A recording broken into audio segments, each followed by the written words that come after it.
ఈ వీడియో చూసే ముందు జై హనుమాన్ అని కామెంట్ చేయండి. నరుడి దిష్టి సోకితే నల్లరాయి కూడా పగిలిపోతుంది అనే మాట తరచూ వింటూనే ఉంటాము. ప్రస్తుత కాలంలో అందరినీ పట్టి పీడిస్తున్న సమస్యలలో నరదిష్టి సమస్య ఒకటి. ఈ సమస్య ఈ రోజుది కాదు, యుగ యుగాల నుండి వస్తున్న సమస్య. కృష్ణుడు కూడా ఈ సమస్య చేత బాధింపబడ్డాడు. మన మీద పడే దృష్టిలో మంచి దృష్టి అలాగే చెడు దృష్టి ఉంటాయి. ఏదైనా పని చేసినప్పుడు మనసులో ఎటువంటి చెడు లేకుండా ఎంత బాగా పనిచేశావు అని మంచి దృష్టితో పొగిడేవారు ఉన్నారు. అలాగే ఈర్ష, అసూయ, ద్వేషంతో పొగిడేవారు కూడా ఉంటారు. ఇలాంటి వారి వల్ల మనకు నరదిష్టి తగులుతుంది. నరదిష్టి బారిన పడినప్పుడు మనం కొన్ని ఇబ్బందులను ఎదుర్కొంటాం. ఎవరికైనా నరదిష్టి తగిలితే వాళ్ళకి తరచూ తలనొప్పి రావడం, వికారంగా ఉండడం, వాంతులు అవ్వడం, అలాగే ఒంట్లో నలతగా ఉన్నట్లు అనిపిస్తుంది. ఇలాంటి సమస్యలు ఎవరికైనా ఉంటే వాళ్ళకి ఖచ్చితంగా నరదిష్టి తగిలినట్లే. చిన్న పిల్లలకు నరదిష్టి ఎక్కువగా తగులుతుంది. దృష్టి దోషం బారిన పడినప్పుడు చిన్న పిల్లల్లో ఎక్కువగా కడుపు నొప్పి రావడం, అకారణంగా ఏడవడం, బలహీనంగా అవ్వడం జరుగుతాయి. అలాగే కుటుంబంలో కలహాలు రావడం, సంపాదించిన డబ్బులు నిలబడకపోవడం, అనారోగ్య సమస్యలు తలెత్తడం జరుగుతాయి. నరదిష్టిని శాశ్వతంగా పోగొట్టుకోలేమని, దీనికి ఎప్పటికప్పుడు పరిహారాలు చేస్తూ ఉండాలని పండితులు చెబుతున్నారు. ఈ నరదిష్టిని పోగొట్టుకోవడానికి అనేక మార్గాలు ఉన్నాయని వేద పండితులు చెబుతున్నారు. మీ ఇంటికి సిరి సంపదలు, సుఖ సంతోషాలు రావాలంటే మీ ఇంటికి ఉన్నటువంటి నరఘోష, నరదిష్టి అన్నీ తొలగిపోవాలి. ఇంటికి ఉన్న దరిద్రం ఎప్పుడైతే తొలగిపోతుందో అప్పుడే లక్ష్మీదేవి ఇంట్లోకి అడుగు పెడుతుంది. కాబట్టి గుమ్మడికాయ ఇంటికి కట్టుకుంటే కాలభైరవుడు మీ ఇంటికి రక్షణగా ఉంటాడని పండితులు చెబుతున్నారు. మీ ఇంట్లోకి ఎవరైనా వస్తే వారికి ముందుగా గుమ్మానికి వేలాడే గుమ్మడికాయ కనబడాలి. అలా కనిపిస్తే వారి కంటి చూపు గుమ్మడికాయ మీద పడి నెగిటివ్ ఎనర్జీ అంతా పోతుంది. మీరు గుమ్మడికాయ కట్టిన వెంటనే గుమ్మడికాయ పాడైపోతే మీకు తగలవలసిన దోషాలు, దిష్టి అంతా గుమ్మడికాయకు తగిలి పాడైపోయింది అని గుర్తించాలి. పాడైపోయిన గుమ్మడికాయ ఇంటి ముందు ఉంచకుండా వెంటనే తీసేయాలి. మీ ఇంట్లో కనుక దుష్టశక్తులు ఉంటే అర్ధరాత్రి సమయంలో మీకు అకస్మాత్తుగా మెలకువ వస్తుంది. అలాగే ఇంట్లో ఎక్కడ చూసినా ఎక్కువగా సాలిగూళ్ళు కనిపిస్తాయి. ఇంట్లో సాలిగూళ్ళు ఉంటే వెంటనే తీసేయండి. లేకపోతే మీ ఇంట్లో ఎల్లప్పుడూ డబ్బు కష్టాలే ఉంటాయి.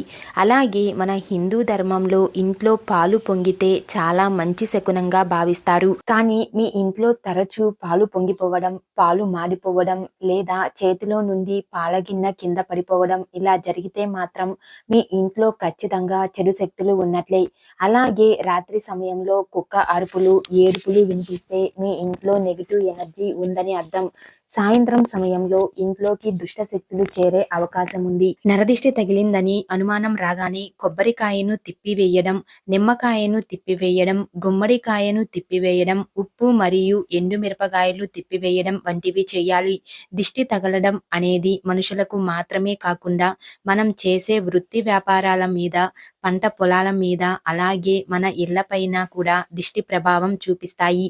అందుకే చాలా మంది ఎక్కువగా తమ ఇళ్లకు గుమ్మడికాయ కట్టడం, ఇంటి ముందు రాక్షసుడు బొమ్మలు పెట్టడం వంటివి చేస్తూ ఉంటారు.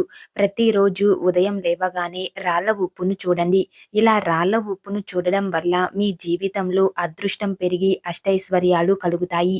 రాళ్ల ఉప్పును తెల్ల కాగితంలో చుట్టి మీ పర్సులో పెట్టుకోండి. ఇలా చేస్తే మీకు ఆర్థికంగా బాగా కలిసి వస్తుంది. అంతేకాకుండా ఆర్థిక ఇబ్బందులు అన్నీ తొలగిపోతాయి.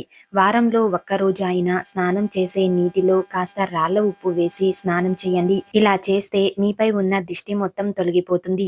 దిష్టి తీసి పారేసిన నిమ్మకాయలు, కొబ్బరికాయలు తొక్కితే ఏమన్నా అవుతుంది అని చాలా మంది భయపడిపోతూ ఉంటారు. దిష్టి తీసి పడేసిన వస్తువులను తొక్కితే అనారోగ్యం పాలవుతారని, అప్పటి నుండి అంతా చెడే జరుగుతుంది అని పండితులు అంటున్నారు.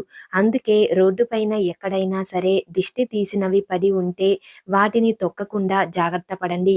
ఇంట్లో ఎవరైనా ఎప్పుడు ఏడుస్తూ ఉంటే వారి ఇంట్లో దరిద్ర దేవత తిష్ట వేసుకొని కూర్చుందని అర్థం. అలాగే చాలామంది మంచం మీద కూర్చొని భోజనం చేస్తూ ఉంటారు. అలా మంచం మీద కూర్చొని భోజనం చేస్తే అన్నపూర్ణాదేవికి కోపం వస్తుంది. అలాగే లక్ష్మీదేవి కూడా ఆగ్రహిస్తుంది. మంచం మీద కూర్చొని భోజనం చెయ్యడం వల్ల కుటుంబ సభ్యులకు అప్పులు పెరుగుతాయి. కాబట్టి పొరపాటున కూడా మంచం మీద కూర్చొని భోజనం చెయ్యకూడదు.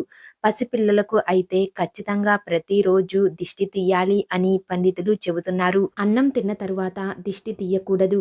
చిన్నారులకు దిష్టి తీసేటప్పుడు వారి వద్ద పొరుగింటి చిన్నపిల్లలు ఎవ్వరూ ఉండకూడదు. అలాగే చిన్నపిల్లలు నిద్రపోతున్న సమయంలో వారికి ఎట్టి పరిస్థితుల్లోనూ దిష్టి తీయకూడదు. కర్పూరంతో దిష్టి తీస్తే ఇంకా మేలు జరుగుతుందని పండితులు అంటున్నారు. దిష్టి తీయడానికి గుప్పెడు రాళ్ల ఉప్పును ఎడమ చేతిలో తీసుకుని ఇరుగు దిష్టి, పొరుగు దిష్టి, తల్లి దిష్టి అన్నీ తుడిచిపెట్టుకుపోవాలని అనుకుంటూ మీ బిడ్డ చుట్టూ ఎడమ నుండి కుడికి, కుడి నుండి ఎడమకు 3 సార్లు తిప్పాలి. దిష్టి తీసిన తరువాత చేతిలో ఉన్న ఉప్పును ఎవరూ తొక్కని చోట పడేయాలి. కొంతమంది కూర్చున్నప్పుడు ఊరికే కాళ్ళు ఊపుతూ ఉంటారు.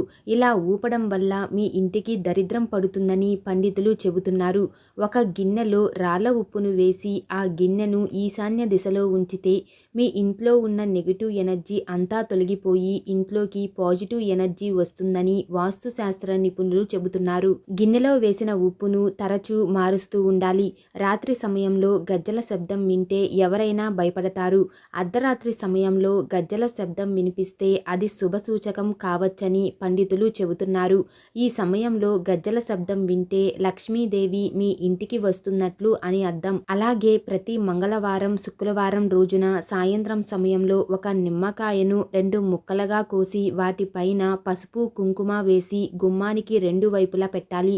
ఇలా చేస్తే ఇంటికి ఉన్నటువంటి దుష్టి దోషాలు అన్నీ కూడా తొలగిపోయి సిరి సంపదలు, అష్టైశ్వర్యాలు వరిస్తాయని పెద్దలు అంటూ ఉంటారు. మనతో పాటు పాడి పశువులకు కూడా దిష్టి తగులుతుంది. దీంతో అవి సరిగ్గా పాలు ఇవ్వవు. అలాగే మేత కూడా సరిగ్గా తినవు. మన దగ్గర ఉండే పశువులకు దిష్టి తగిలినప్పుడు మనకు కూడా దిష్టి అనేది తగులుతుంది. దిష్టిని తొలగించడానికి శాస్త్ర విరుద్ధమైనవి కాకుండా శాస్త్ర సమ్మతమైన పరిహారాలను పాటిస్తూ నరదిష్టి నుండి బయటపడాలి అని పండితులు చెబుతున్నారు. ఈ వీడియో మీకు నచ్చినట్లయితే లైక్ చేసి షేర్ చేయండి. ఇలాంటి మరిన్ని అప్డేట్స్ కోసం మా ఛానల్ని సబ్స్క్రైబ్ చేసుకోండి.